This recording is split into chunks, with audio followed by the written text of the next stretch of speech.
네, 지난 시간에 이어 9차시 정수와 유리수의 덧셈 공부하도록 하겠습니다. 지난 시간에 약간 설명을 했지만 우리가 정수와 유리수의 덧셈은 두 가지 종류로 나눌 수가 있습니다. 즉 같은 부호의 덧셈, 부호가 같은 수의 덧셈과 부호가 다른 수의 덧셈, 이 두 가지로 나눌 수가 있는데요. 자, 1번 이렇게 양수끼리 덧셈을 하거나, 두 번째 음수끼리 이렇게 덧셈을 하는 경우가 있고요. 그 다음에 서로 다른 부호, 즉 양수와 음수의 덧셈 또는 음수와 양수의 덧셈, 이렇게 두 가지로 나눌 수가 있습니다. 자, 그러면 지난 시간에 설명했으니까 계속 나가보도록 하겠습니다.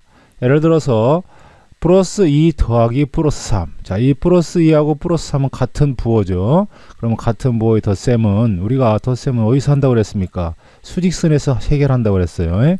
자, 수직선에서 해결을 하는데, 플러스 2라는 것은 원점 0을 중심으로 해서 오른쪽으로 두 칸을 먼저 이동합니다. 그런 다음에 덧셈이죠. 다시 또 오른쪽으로 세 칸을 또 이동했을 때, 그때의 위치 값을 읽어주면 우리가 플러스 2 더하기 플러스 3의 결과값이 나옵니다. 얼마죠? 5입니다. 5라고 대답해도 좋고요. 플러스 5라고 대답해도 좋습니다. 우리가 자연수에는 이렇게 양의 정수는 자연수라고 생각하라고 했죠. 특별한 경우가 아닌 경우에는 양의 정수는 자연수라고 생각하면 된다. 자, 그래서 결과는 이렇게 나오는 거죠. 플러스 2 더하기 플러스 3은 같은 부호니까 가로 속에다가 자연수끼리 덧셈을 한 다음에 거기에다가 공통인 부호를 이렇게 붙인다. 이게 바로 같은 부호의 덧셈입니다. 자, 그렇다면 음수도 마찬가지입니다. 자, 음수도 마찬가지예요. 자, 음수 더하기 음수도 마찬가지입니다. 같은 부호죠. 같은 부호입니다. 같은 부호의 덧셈은 또 똑같아요. 자, 방향만 다를 뿐이에요. 자, 마이너스 2라는 얘기는 원점 0을 중심으로 해서 왼쪽으로 두 칸을 간 상태에서 다시 플러스 마이너스 쪽으로 다시 세 칸을 갑니다. 왼쪽으로 세 칸을 갔을 때 그때의 위치 값을 읽어주면 되는 겁니다. 그때 위치 값은 얼마예요? 마이너스 5가 되겠죠.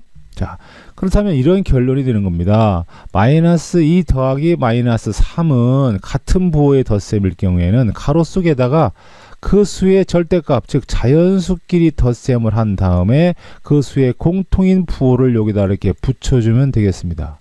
쉽죠? 예, 공통인 부호를 붙인다.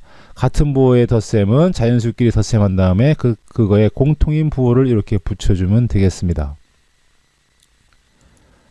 자, 다음. 자, 우리가 정수의 덧셈도 해봤지만 유리수의 덧셈도 마찬가지입니다. 정수나 유리수나 양수면 양수끼리, 음수면 음수끼리 이렇게 덧셈을 하는 경우가 되겠죠. 자, 그럼 1번 보기를 보겠습니다. 플러스 5분의 4 더하기 플러스 5분의 3은 어떻게 계산하느냐? 같은 부호죠. 같은 부호니까 가로 속에다가 절대값 5분의 4 더하기 절대값 5분의 3을 더한 다음에 공통인 부호를 앞에다 붙인다. 그러면 여러분 이거 초등학교 때 해봤죠? 5분의 4 더하기 5분의 3 얼마예요? 가로속은 5분의 7이 되겠죠. 5분의 7이 되고 공통인 부호 그대로 따라갑니다. 예, 이렇게 하면 여러분이 초등학교 때 배웠던 분수의 덧셈하고 똑같은 거예요. 자, 2번도 보겠습니다. 2번도 마이너스 7분의 3 더하기 마이너스 14분의 5예요. 같은 부호죠. 얘도 같은 부호입니다. 플러스 마이너스. 자, 그럼 같은 부호일 경우에는 마찬가지.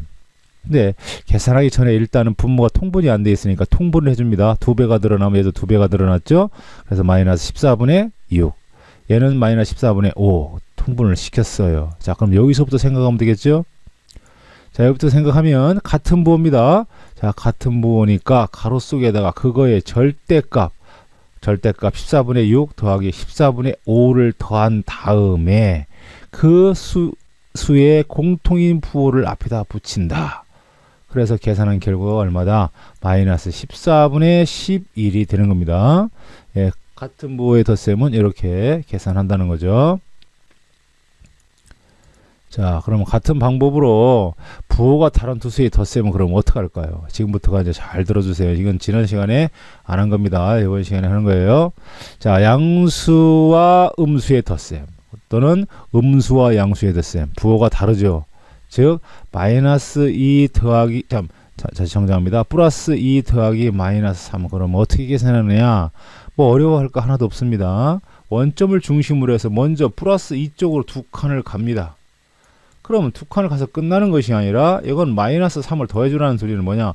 왼쪽으로 세 칸을 가라는 얘기입니다. 여기서 다시 한 칸, 두 칸, 세 칸을 왼쪽으로 가라는 얘기죠. 그때의 위치값을 읽어주면 되겠습니다. 갔다가 반대로 이렇게 가서 그때 위치값을 읽어주면 된다. 자, 그렇다면 서로 다른 부호의 덧셈은 어떻게 생각하면 되느냐? 마찬가지입니다. 큰 수의 절대값이 얘가 크죠. 절대값이 큰 3입니다. 얘는 절대값이 2이고 그럼 절대값이 큰 수 3에서 절대값이 작은 수를 빼줍니다. 서로 다른 부호는 무조건 빼주는 거예요. 절대값이 큰 거에 작은 걸 빼주고 거기에서 절대값이 큰 수의 부호를 붙인다. 그럼 얘하고 똑같이 되죠. 마이너스 1이 나옵니다. 마이너스 1이 나와요. 자, 그렇다면 이제 밑으로 내려가도록 하겠습니다. 자, 그렇다면 이런 거는 마이너스 2 더하기 플러스 3. 얘도 같은 부호의 덧셈이 아니라 서로 다른 부호의 덧셈입니다. 그러면 부호가 앞에 마이너스가 오든 플러스 오든 뭐 상관은 하지 말고 수직선상에서 먼저 계산을 먼저 해줍니다. 자, 그러면 먼저 원점을 중심으로 해서 왼쪽으로 두 칸을 갑니다. 갔죠? 그런데 얘는 다시 왼쪽으로 가는 것이 아니라 오른쪽으로 세 칸을 가요. 여기서 다시 한 칸, 두 칸, 세 칸을 갔을 때 위치값을 읽어주면 되겠습니다. 얼마예요? 네, 플러스 1이 되겠습니다. 플러스 1. 자, 그러면 어떻게 계산한 결과하고 똑같으냐? 서로 다른 부호의 덧셈은 절대값이 얘가 크죠. 절대값이 큰 수에서 절대값이 작은 수를 어떻게 한다? 빼준다. 예. 다시 얘기합니다. 서로 다른 부호의 덧셈은 절대값이 큰 수에서 절대값이 작은 수를 빼준 다음에 플러스 절대값이 큰 수의 부호를 붙인다. 예, 이렇게 계산하면 우리가 굳이 수직선을 그리지 않고도 이렇게 결과값을 얻어낼 수 있습니다.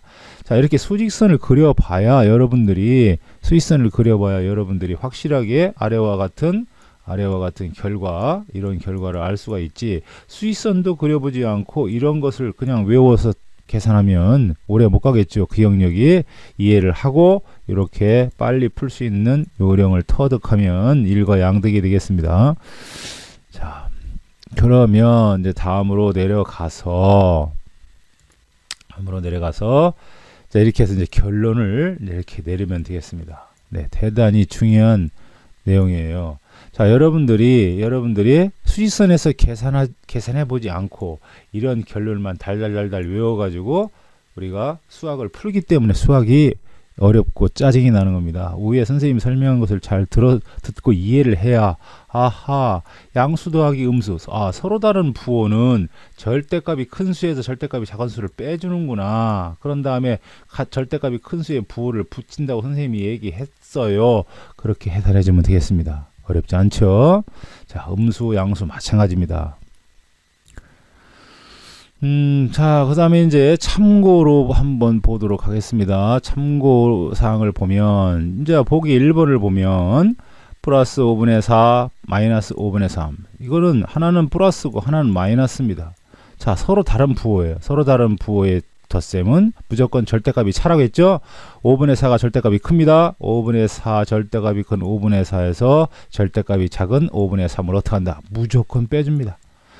같은 부호일 때는 더해주지만 서로 다른 부호일 때는 무조건 절대값이 큰 거에서 작은 것을 빼줘야 된다. 그래야 우리가 수직선에서 그린 결과값하고 똑같이 나온다. 그런 얘기입니다.